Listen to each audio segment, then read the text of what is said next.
Assalamu alaikum wa rahmatullahi wa barakatuhu. Welcome to Muslim Sisters of Budapest.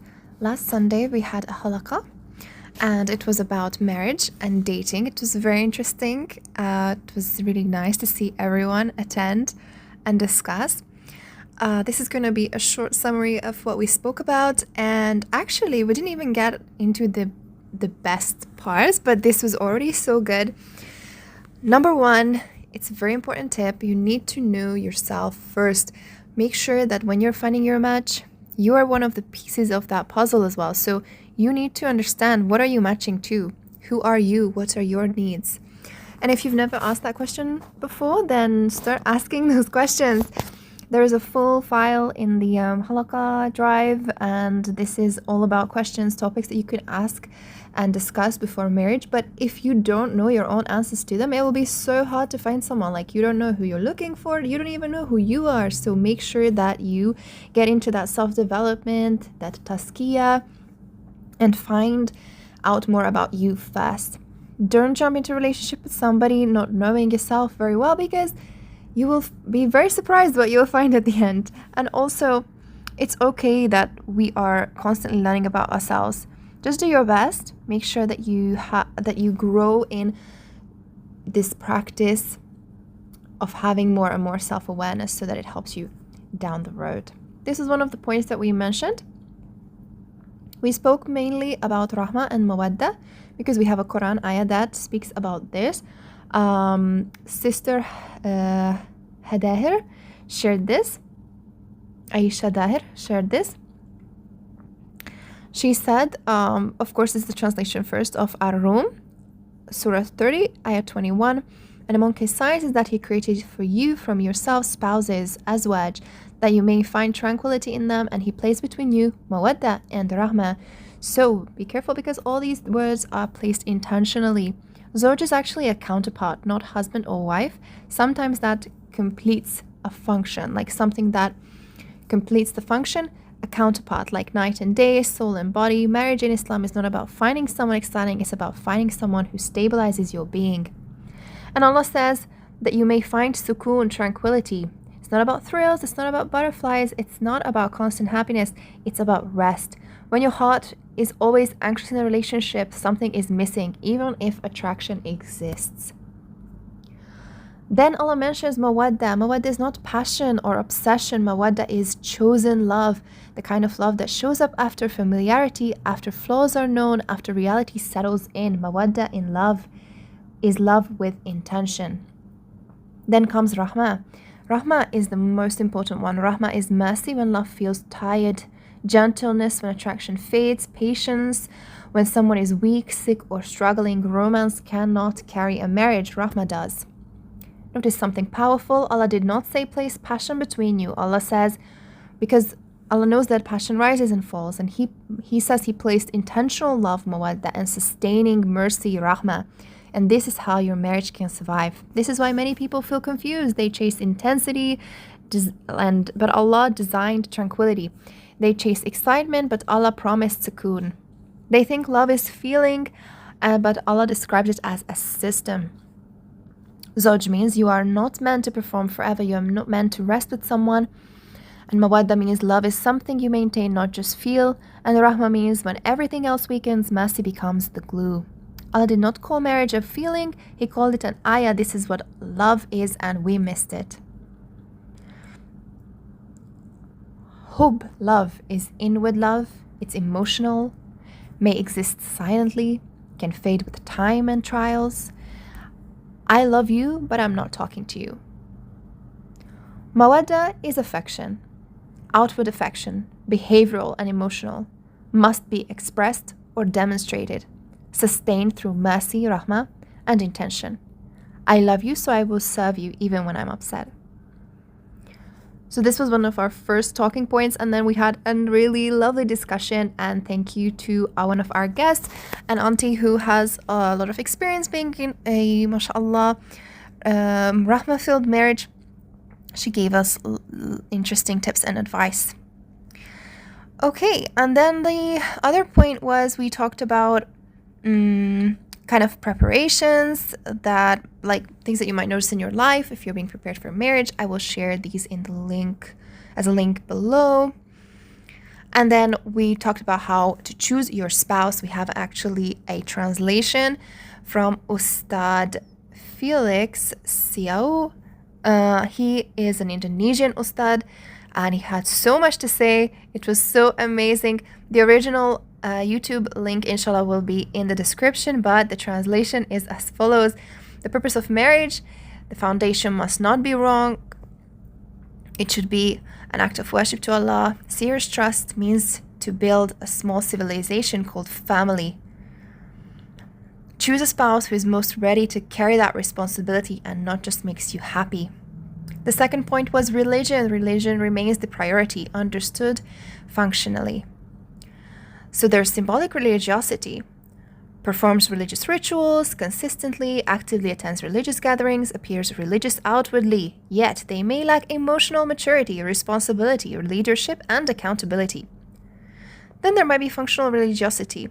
Reflected in the character, conduct, produces responsibility and trustworthiness, shapes emotional maturity, justice, and accountability. This is the form of religiosity that Ustad Felix prioritizes.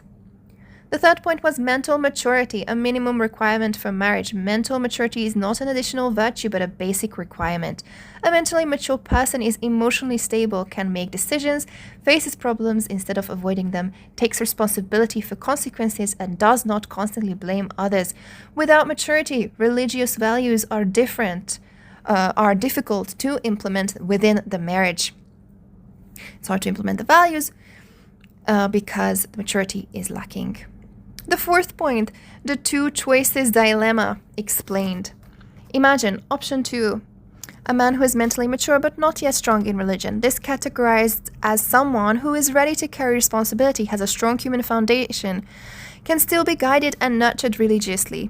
According to Ustad Felix, it is more realistic to nurture faith in a mature adult than to expect maturity to appear without a solid foundation.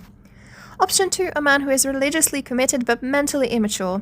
This reflects faith that remains at the ritual level, inconsistent responsibility, high risk of marital conflict. The core issue that faith has not yet become alive in daily conduct and decision-making. The conclusion of the dilemma is that this perspective does not diminish the importance of religion. Instead, it rejects superficial religiosity, emphasizes lived and practiced faith. The fifth point was life direction must be aligned. Marriage is not merely accompanied, but a shared journey towards the hereafter. Life goals differ, core values clash. Love alone will not be sufficient. Number 6, character is more honest than promises. Promises are easy to make, but character is revealed through speech, anger management, conflict handling, treatment of parents and vulnerable people. 7, simplicity is worldly standards. Ustad Felix criticizes excessive expectations, materialism, and romantic idealization. These often result in difficulty entering marriage, difficulty sustaining happiness within it. Number 8, focus on personal readiness, not speculation about fate. A key reminder from the Ustad Felix is that do not be preoccupied with who is my destined spouse. Instead, ask what kind of spouse am I ready to be? Because destiny belongs to Allah. Readiness is a personal responsibility. Number 9, final principle is realistic yet idealistic. Ideally, a spouse possesses both strong faith and mental maturity. However, if forced to choose the one who is ready to carry responsibility, then nurture that faith. Because they will nurture their faith. Because true faith naturally gives rise to responsibility. So this was one of the main part. At this point, the Ustad continues to talk about what happens when you're already married, who should be listened to, and who should be avoided in married life. Foundational principles, not all advice deserves to be followed. Ustad Felix often reminds, not everyone who speaks truly cares, and not everyone who cares truly understands. The voices we'll listen to will shape the direction of our marriage. People who should be listened to, those who fear Allah, number 1. So their advice reminds us of Allah and the hereafter. They do not provoke emotions. They do not encourage ego, injustice, or impulsivity. Secondly, those who with more mature or healthier marriages, not those who appear romantic, but those who resolve conflicts wisely, endure hardships, remain consistent over time. Number 3, those who are honest, even when it is uncomfortable, willing to correct us, not always taking our side, able to say you are also at fault. This reflects sincerity, not flattery.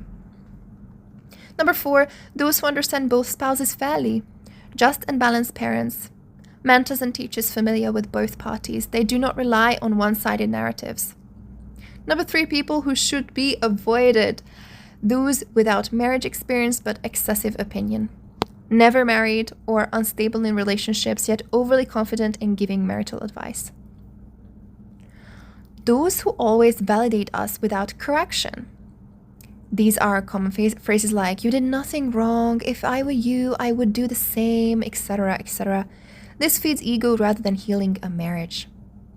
And then there are those who dislike towards one spouse. They harbor the dislike towards one spouse. Friends or relatives who dislike the spouse from the beginning. Individuals with unresolved prejudice. Such advice lacks objectivity. Those who thrive on drama, enjoy gossips, exaggerate conflicts, find entertainment in other marital struggles. So they find it entertaining when other people are going through this. Okay, so the hierarchy of voices in marriage: Allah and His Messenger, the Qur'an and Sunnah. Secondly, Islamic principles and knowledge. Thirdly, sound reason and responsibility. 4, advice from righteous and experienced people. And 5, emotions last, not first. Finally, a core reminder: do not appoint others as judges over your marriage. Let Allah be its compass. Advice may be heard, but decisions remain the responsibility of the spouses, accountable before Allah subhanahu wa ta'ala. And we talked of so many more things in the Halaqa. It was really a joy. Thank you everybody for preparing such a wonderful session and all your input. I'm not going to mention really much more. I think I'm just going to close off with that final little post that we will link in the description. What are the 5 signs that Allah is preparing you for marriage? Number 1, you feel ready to give, not just receive. Because marriage isn't about taking love, it's about giving it. Selflessness is a sign of readiness. Number 2, you're at peace with Allah's timing. No rushing, no desperation, just trust. Marriage arrives when the heart is calm. Number 3, you let go of past attachments gracefully. The heart empties before it is filled. Allah removes so He can replace. Number 4, you're more drawn to character than appearance. Respect, not just romance. Values, not just vibes. Akhlaq instead of the aesthetic. And this shift is wisdom and preparation. And number 5, you start making dua for the right person, not just any person. Your dua matures, your heart matures. Marriage becomes a path to Allah, not just to love. If Allah is preparing you for marriage, trust the changes happening inside you. Love begins in the heart long before the nikah. These are our final reminders for today. Thank you for following. And if you enjoyed this summary, make sure to join our following halaqas, where we will talk more about marriage and dating and think and discuss all kinds of questions that you might be interested in. Follow us and reach out to us if you want to join our groups.